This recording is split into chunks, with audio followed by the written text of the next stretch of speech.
Today on Wrist, Beards, and Gear, we collaborate with StewMac and I build myself a parts guitar.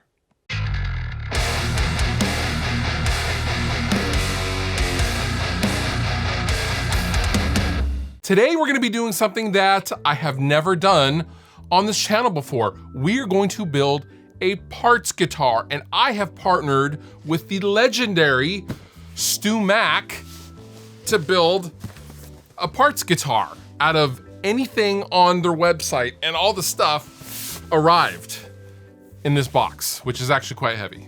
For those of you who may not know who or what StewMac is, they are what you will eventually come upon if you're looking for any sort of high quality luthier tools or repair tools and jigs and parts and pickups and raw fret wire, and they have tools for things you didn't even know existed. Like there's a tool to tighten the little ring around a Les Paul selector switch, who knew? Now you guys have brought up me building a kit guitar or a parts guitar before, but honestly I always felt kind of either overwhelmed or couldn't get in touch with a particular company or something like that. I just didn't know really where to start, because if I was gonna do a parts guitar, I didn't wanna do a super inexpensive, not really worthwhile guitar. I wanted something that was actually good and of quality, and something that I would actually play here on the channel. StewMac reached out and they were like, hey, do you want to do something? Anything? Like, we like your stuff. And I was like, well, I like your stuff. And then they were like, well, I mean, and then I was like, you know, and it's, then it got awkward. So the next thing to do is to really just unpack this box and get everything unwrapped and laid out and see what we have to work with. Now, I went on StewMac.com and I basically went shopping and I built myself my own guitar. And I'm really excited to actually build it because I've never done this before. I've replaced parts on existing guitars, but I have never put together anything and assembled an entire guitar by myself. So I'm actually pretty excited about this.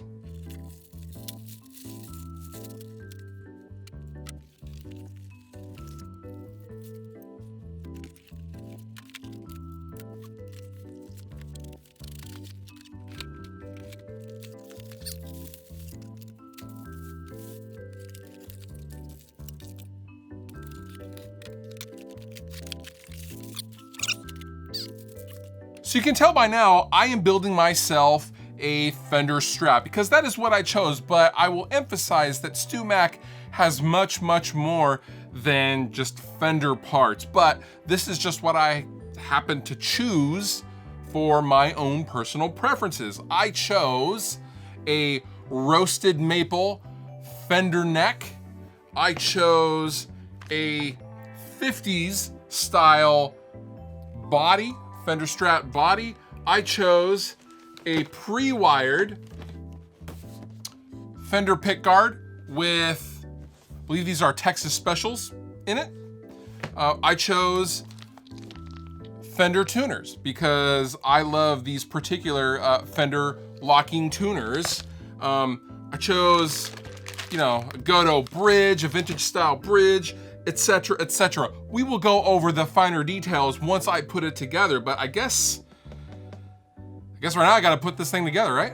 Okay, so I have most of the things cleared off, and I am starting with what is the body and the neck, and it makes most sense to me to go ahead and put the tuners on the neck first while the neck is still not attached to the body. Now, I will also note that these tuners have staggered shafts, meaning the front three are longer than the rear three to maintain proper down pressure on the strings for the nut. So there is a difference, and they do have specific places that they need to go. So with keeping that in mind, we're gonna get started on installing the tuners.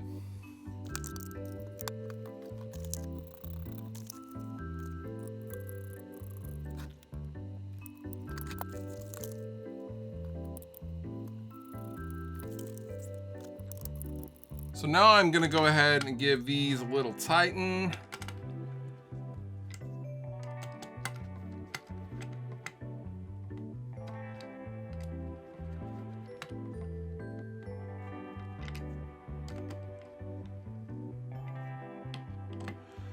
to be careful not to over tighten them as well. So normally you would do a test fit, which I have done, and the neck fits nice in the pocket of the body. Since both of these are actual authorized, Fender genuine parts, they should just bolt right on and not need a shim or anything like that. So I'm gonna go ahead and just kind of fit this up and see what I get.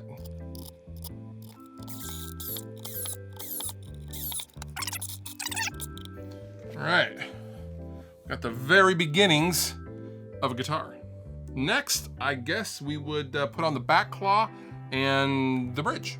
So something to keep in mind when you're ordering parts, if you're building your own part guitar, is that you need to be mindful of the spacing of your individual parts. For example, this is a Mexican-made body and a Mexican-made neck.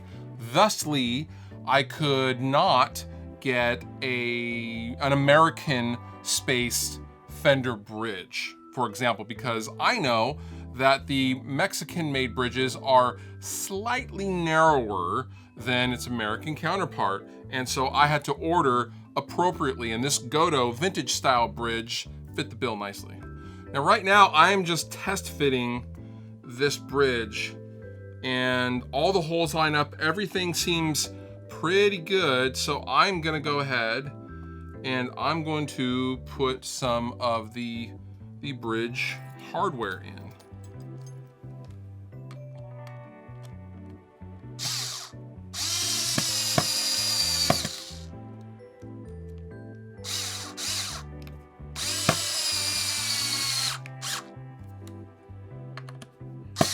Now, this is a personal preference, but I don't actually want the bridge floating. I want it locked down to the body. So that is how I will install it.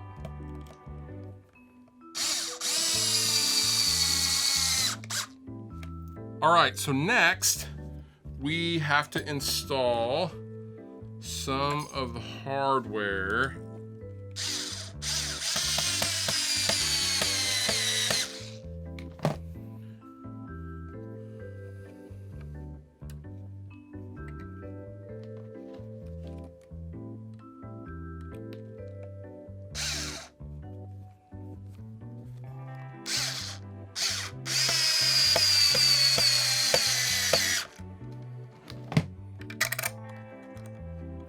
Now I'm going to go ahead and start hooking up some of these springs.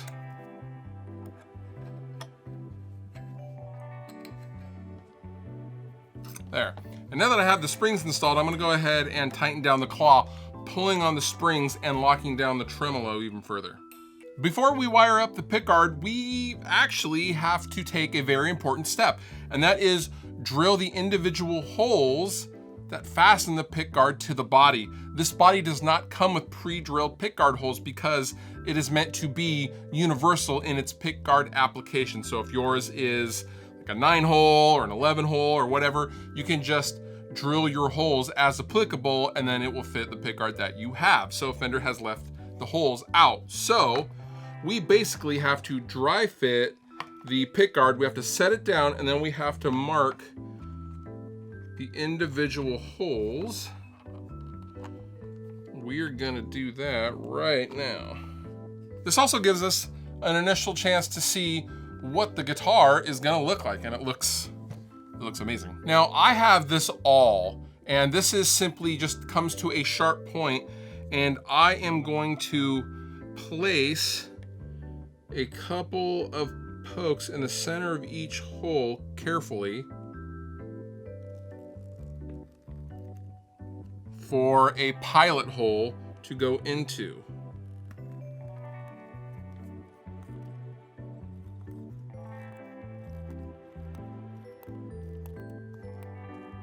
And those are all my holes. I have marked them applicably, and I will then remove the pickguard, and I'm gonna put this aside while I drill the holes.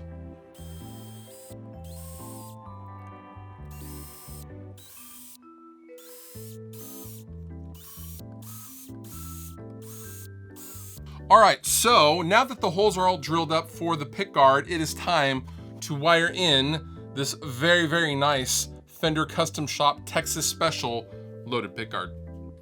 All right, so I spared you me soldering a couple of wires, and I have the pickguard in, and the last thing we need to do is to wire up the output jack. And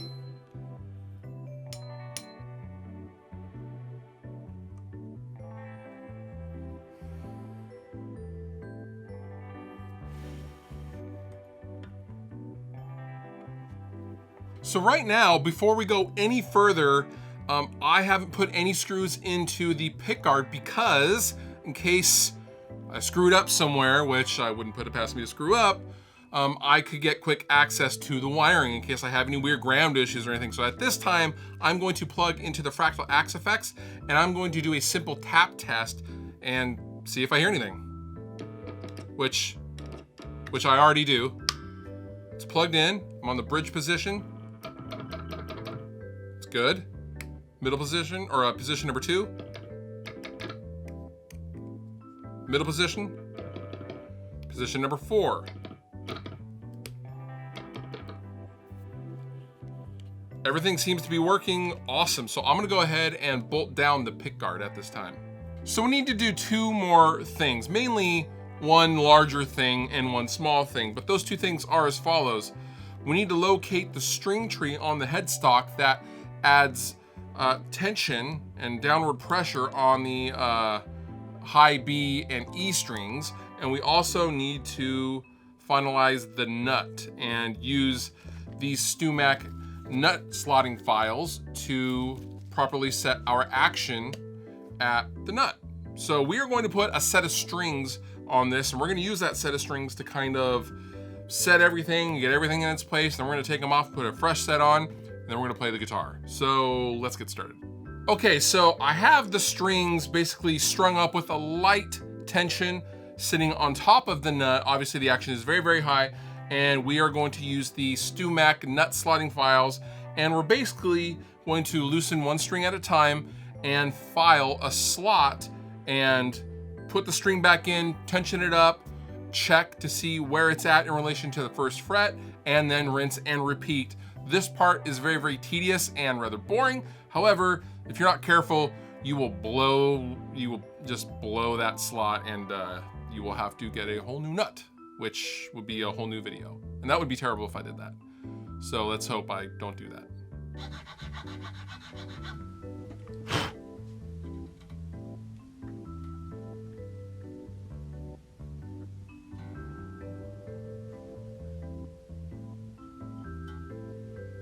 So I'm still plugging along. I am on the B string currently.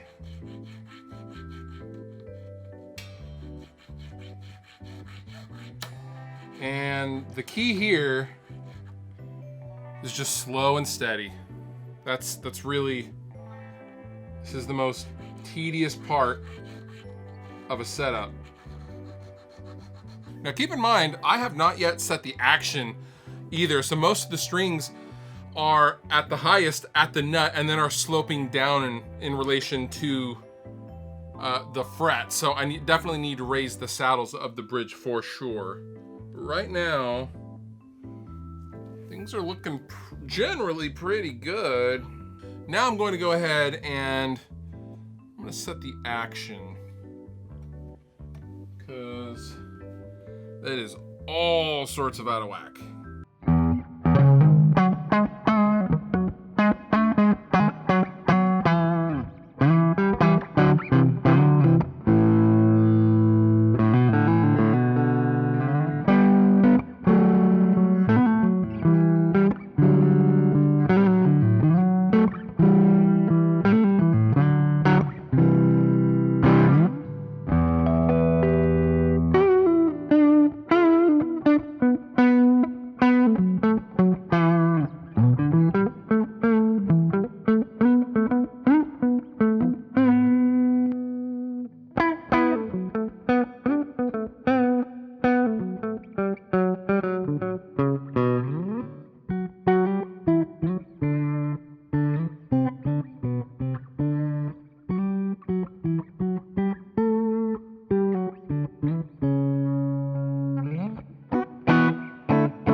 All right, so let's try to wrap all of this up.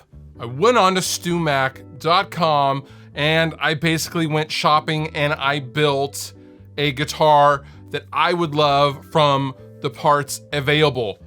Did I do that? Yes. How do I think it came out? Honestly, I'm a little shocked, only in that I didn't think off-the-shelf parts were to the point where you could just bolt them together and not need to go get a fret level, for example. This guitar plays phenomenal, and I will note that the tuning stability is outrageous, which I really, really love. That's like one, it's a pet peeve of mine to always have like a G string always go out, or some kind of a tuning stability issue with the locking tuners and basically the lockdown tremolo bridge. It's just bulletproof. And this guitar sings, it sounds great thanks to the custom shop Texas Special loaded pickguard. The weight is good, it's not too light. Honestly, this guitar is probably 8 pounds, which I would say is absolutely in the sweet spot for a Strat, in my opinion, and for my own personal tastes. It feels like an off-the-shelf Fender Strat that you would get in a guitar store that's previously been totally gone through and set up. Now, as far as the cost goes, I don't know how much exactly this would have cost, but I'll put it right here. I know it's $1,000-ish. I'm ballparking here. I don't know the exact number. Would I buy this for that amount of money? I probably would, considering that this is exactly what I want. So I built my own guitar and I was able to get everything I wanted. The roasted maple, I am just in love with. The neck feels so good. It's like a thin C shape, this particular neck. It's a phenomenal, phenomenal guitar. Also, the pride that you take in building a guitar cannot be understated, as opposed to just going and buying itself. I have found that this has been a totally different experience for me than anything else I've experienced before. This has been a ton of fun, and it took us about 5 hours I've been filming from start to finish for this video. And man, what a fantastic day it has been. I will link down below to everything applicable in this video to StewMac.com. Shout out to StewMac for allowing me to build what is essentially my dream Strat. And thank you all so much for watching. I have been Fluff, and I will see you next time. Fluff out. Video's over. I hope it was good. I mean, if it wasn't good, I apologize. But if it was good, you're welcome.